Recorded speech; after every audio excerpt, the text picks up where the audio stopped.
Hello and welcome back to another episode of Critical Reactions with your host Bryan. We're going to wrap up today with a special selection, which is where one of you tell me exactly what it is I need to check out. Today's comes at us from Bratislav, the Cramps. What's Inside a Girl? I don't know what to expect from this. We're just going to dive straight in. This comes off of the album A Date with Elvis from 1986. Let's dive in and see what the Cramps are bringing to the table today.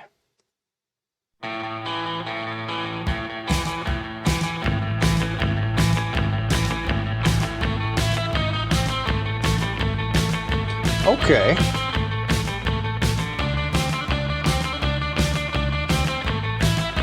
Very interesting bass tone.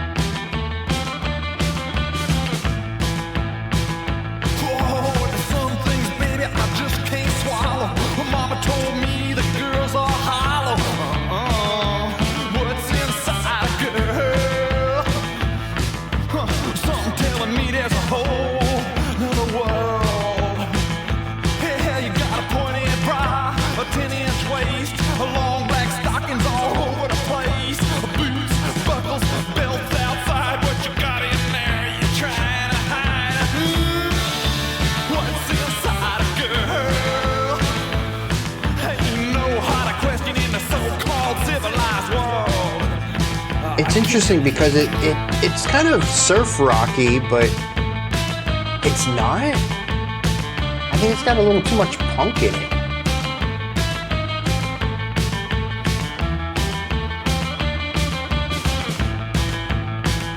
Well, you can't see it by satellite, baby, that's cheating. The president's calling an emergency meeting. The king of science seen a telegram. Say you want a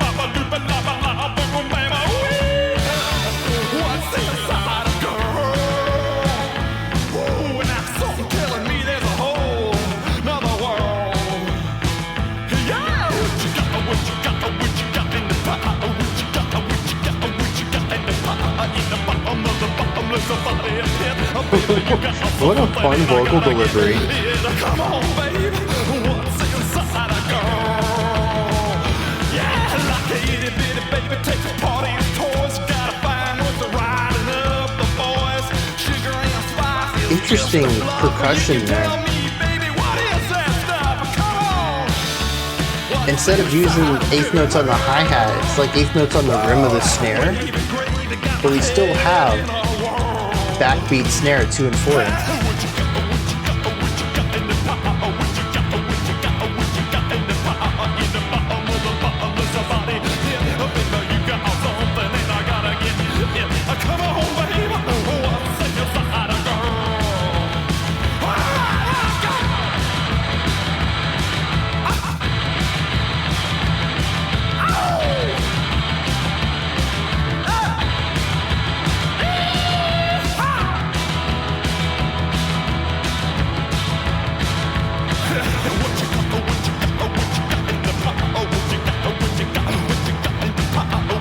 Yeah, dude, this is a fun track.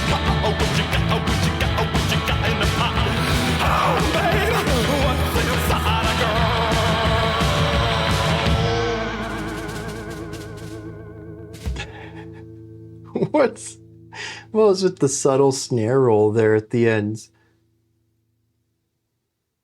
Yeah, there's not a lot to dig in here. The verse is 2 notes. We shift that to a new chord. We do the same thing though, 2 notes. We go to the 3rd chord, and the 4th chord. Those are just 2 notes each. They're a bit faster as we get through them though. It brings us through the chord progression and loops us back to hanging on to those first 2 notes for the longest part of the progression. The bass is large at the bottom, mostly doing pedal tone stuff. Same rhythm as the guitars though, and it helps solidify this rhythmic pulse. It's a little bit of a swung 8th note feel. Da da da da da da da. It's not super swung like dun da dun da dun da dun, but there is a little bit of rhythmic difference between the two. I think that's an interesting thing where it helps the song feel like it has a strong sense of groove and rhythmic cadence, pushes forward. It's not just a static eighth note through the entire song. It is these groups of two. But that's pretty much it. We have a bass kick on every beat, a snare on every other beat, particularly 2 and 4, and then eighth note hits on a metallic part of the drum kit. Might be the rim of the snare, might be the cymbal stand, I don't know. There's a little bit of extra percussion work in some of the fills, but for the most part, that is it. And that's kind of the entire song, dude. We do have a little bit of an expansion on the guitar part where we move from just the 2 notes into a bit more of a melodic direction. We have this descending line. This happens in the chorus.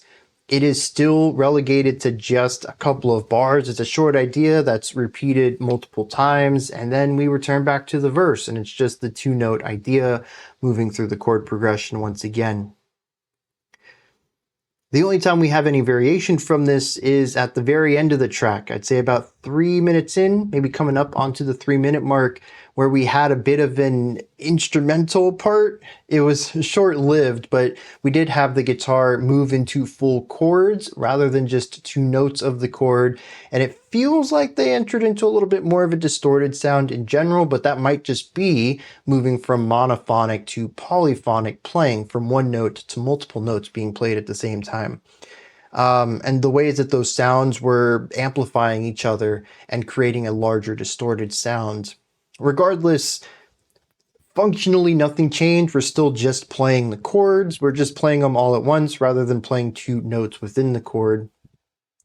Atmospherically, I would say nothing really changes there. It's more of a sonic shift just to create something that feels a bit full, to fill in the place that there's no vocals. And then when the vocals come back, we shift back to the monophonic idea. Very straightforward track, but what does throw me off is I don't know where to place this.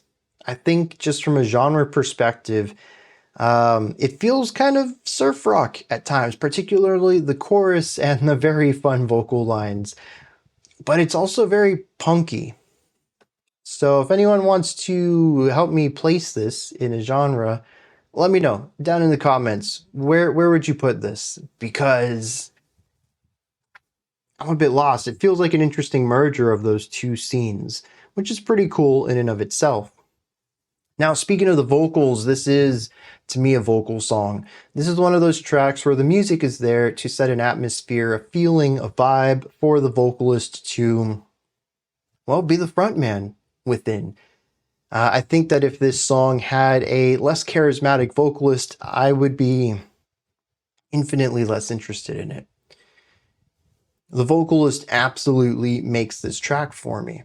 Now, it didn't start off that way. There was a little bit of quirkiness to the vocals, but it really is once they started to get into that really wide, projecting from the back of the mouth kind of sound, and just like leaning into this almost fun persona that doesn't care too much about singing properly or in tune, just kind of about having fun. And I've heard this style of vocal delivery before, even within something that sounds similar to this. Maybe even surf rock in general. But I think it works here. It does. And it just ramps up the fun element here, which when I start thinking about the music, I've talked about it being simple, kind of just does one thing for the entirety of the song.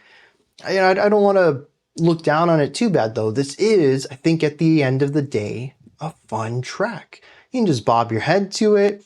It's a short track. It's bouncy. You can dance to it. The vocals are fun. Everyone sounds like they're having a blast playing it. It's not something here for deep analysis. It's nothing here that's going to be, life-changing art. But it is a fun track. And I think the guitar part, I think the vocal part really lean into the fun element here. And I like how the vocalist really leans into it. And we just kind of abandon the idea that this is a meaningful, serious performance and just get into the fun element of it. Music is fun. Playing music is fun. You know, if you're a classical performer, if you're, I don't know, Dream Theater wanting to do 70,000 time signatures in one track, yeah, there's definitely a time and place for serious music where you don't really have a chance to get loose and just be in the moment. But there's so much just fun or even jammy music that's just about being there and enjoying yourself as a musician. And I think this group right here is really leaning into that. Let me hit some lyrics on this, then we're going to wrap this one up. And here we seem to have a track that is primarily focused on sex and sexuality. We have a double entendre right from the start. Whoa, there are some things, baby, I just can't swallow. Mama told me that girls are hollow. The chorus comes in after this, says, what's inside a girl? Something's telling me there's a whole nother world. How is it we had two songs back to back today that use the phrase whole nother? A whole nother. You never hear that. And yet we've had two tracks back to back. This is wild. What a Thursday. Verse 2 talks about sexualized attire. Says you've got a pointy bra, long black stockings, boots, buckles, and belts. What are you trying to hide with all that?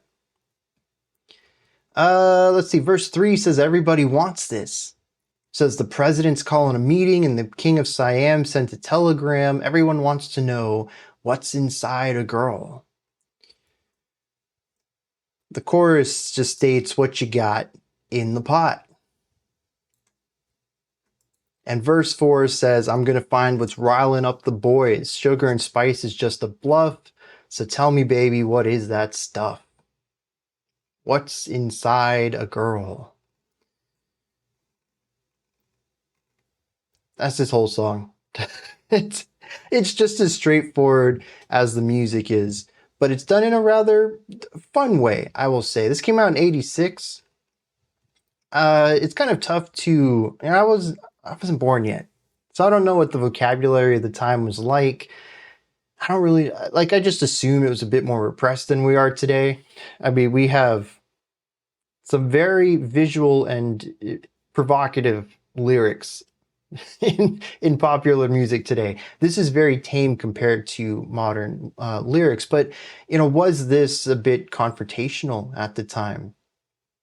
Because while a lot of it is kind of alluded to, there's a lot of metaphor going on in here, it also is very clear about what it's talking about. And I'm just curious if this was a song that got the parents clutching their pearls back in the day. Anyways, though, these are my thoughts on What's Inside a Girl by the Cramps. What did you think of this? Is there anything that stood out to you? Anything that you'd like to add to what I said or correct me on? Do you have your own take, opinion, or perspective on this? Please add all of that, as well as anything else you'd like to add to the conversation into the comments section below. Above that, in the description box, you'll find a link to Linktree. Takes you here. You can find links to my music, ways to support the channel, a link to the Discord server, and so much more. Above that, if you could, like, subscribe, and ring the bell. I greatly appreciate all three of those. That wraps it up for today. I'll be back tomorrow, though, 5 p.m. Eastern Standard Time, 10 p.m. UTC as usual. Until next time, remember to be critical, not cynical, of the music you listen to, and have a fantastic morning, afternoon, or evening, whenever you choose to watch my videos.